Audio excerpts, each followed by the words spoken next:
I've recently been listening to Stravinsky's Rake's Progress again, which I think is one of the most amazing operas of history, but certainly one of the most amazing of the 20th century. What's so amazing about the Rake's Progress is the way that it sets really a rather overcomplicated libretto by W.H. Auden, and does it so skillfully that Auden's text seems to be the most dazzling thing.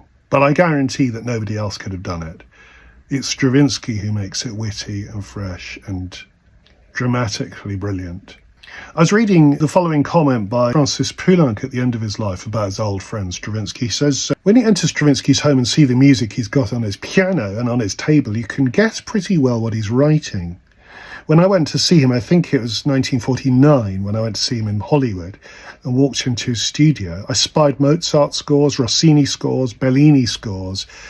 He was writing the Rake's Progress, so you could tell by those sources the kind of stylistic idiom that the music was going to be in. And Poulenc goes on, Stravinsky is versatile, of course, but the thing to admire about him is that he's Stravinsky above everything else. So it's that, he's absolutely right, it's that whatever Stravinsky does, it's absolutely his own. Whatever the model is, he turns it into Stravinsky.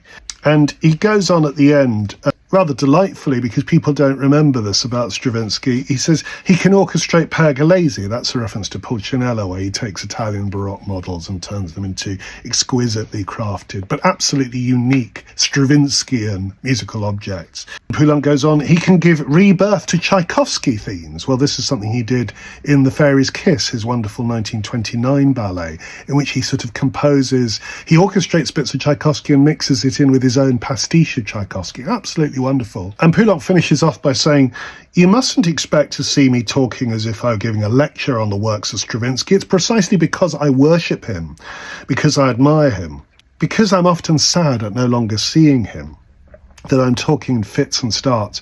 That's what it is, I think, that gives warmth to my admiration. And that's what I wanted.